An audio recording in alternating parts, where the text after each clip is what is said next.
എനിക്കൊരു കാര്യം പറയാനുണ്ടെന്ന്. നീ എന്നാ ചൂടാവുന്ന കാര്യം പറയാണ്ടേ പറയടോ. പക്ഷെ എനിക്ക് ചുറ്റുമുള്ള വർക്ക് സ്പേസ് ഞാൻ സുരക്ഷിതമാക്കും. കഞ്ഞി നിനക്കൊരു ബെസ്റ്റ് ഗസ്റ്റ് ഉണ്ട്. ആരുടെ കുട്ടാ? കള്ള. പൃഥ്വിരാജ് സംവിധാനം ചെയ്ത മോഹൻലാൽ ചിത്രം ബ്രോ ഡാഡിയിൽ ലൈംഗിക പീഡനത്തിനിരയായെന്ന വെളിപ്പെടുത്തലുമായി ജൂനിയർ ആർട്ടിസ്റ്റ്.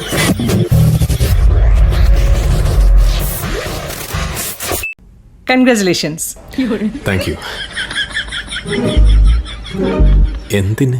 പൃഥ്വിരാജ് സംവിധാനം ചെയ്ത മോഹൻലാൽ ചിത്രം ബ്രോ ഡാഡിയിൽ താരങ്ങളടക്കം താമസിച്ചിരുന്ന സ്റ്റാർ ഹോട്ടലിൽ വെച്ച് ലൈംഗിക പീഡനത്തിനിരയായെന്ന വെളിപ്പെടുത്തലുമായി ജൂനിയർ ആർട്ടിസ്റ്റ്.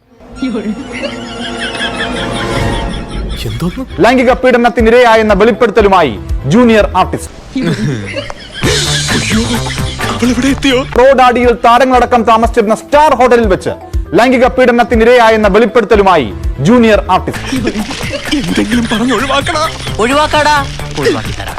സിനിമയുടെ അസിസ്റ്റന്റ് ഡയറക്ടറായ കൊല്ലം സ്വദേശി മൻസൂർ റഷീദ് മയക്കുമരുന്ന് കലർത്തിയ ശീതളപാനീയം നൽകി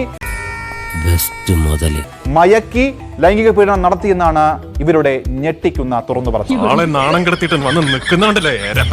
2023 ഹൈദരാബാദ് പോലീസ് ഇതുമായി ബന്ധപ്പെട്ട് ഇവർ പരാതി നൽകിയിരുന്നു. സംഭവം നടന്ന ശേഷം പൃഥ്വിരാജിന്റെ മാനേജറോടക്കം പരാതി പറഞ്ഞിട്ടും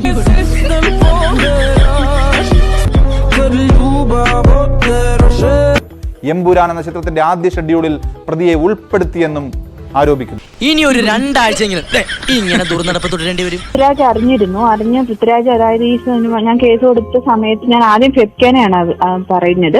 പക്ഷെ ഫെബ്കേന്ന് എനിക്കൊരു നടപടിയും ഉണ്ടായില്ല. ഈ ഹേമ കമ്മിറ്റി റിപ്പോർട്ടും നടിമാരുടെയൊക്കെ വെളിപ്പെടുത്തലൊക്കെ വന്നപ്പോൾ, ഈ വിവാദങ്ങളൊക്കെ വന്നപ്പോൾ പൃഥ്വിരാജ് പറഞ്ഞ വാക്കുകളുണ്ട്. അതിലേക്ക് ഒരിക്കൽ കൂടി. പക്ഷെ എനിക്ക് ചുറ്റുമുള്ള വർക്ക് സ്പേസ് ഞാൻ സുരക്ഷിതമാക്കും. അതിനപ്പുറത്തേക്ക് ഞാൻ ഇതിലൊന്നും ഇൻവോൾവ് ആകില്ല എന്ന് പറയുന്നിടത്ത് തീരുന്നതല്ല ഞാൻ ഉൾപ്പെടെയുള്ള ആൾക്കാരുടെ ഉത്തരവാദിത്വം. അതാണ് ഇവിടെ ഏറ്റവും പ്രാധാന്യം അർഹിക്കുന്ന പരാമർശം. പൃഥ്വിയുടെ നിയന്ത്രണത്തിലുള്ള വർക്ക് സ്പേസിലാണ് ഇതൊക്കെ സംഭവിച്ചതെന്നതാണ് അതിഗുരുതരമായ ആരോപണം. ഇപ്പൊ ഞങ്ങൾക്ക് എന്തും പറയാം. സെറ്റിൽ നടന്ന സ്വന്തം സംവിധാന ടീമിലുണ്ടായിരുന്നവരുടെ ഈ ക്രിമിനൽ പ്രവർത്തനം അവർക്ക് നേർക്കൊക്കെ കണ്ണടച്ചിട്ടാണോ മറ്റു കാര്യങ്ങളിലൊക്കെ കണ്ണു തുറന്ന് താരം പ്രതികരിച്ചത്? എന്റെ കാര്യം ആലോചിച്ചിട്ട് ചിരിയും വരുന്നുണ്ട്, കരച്ചിലും വരുന്നുണ്ട്.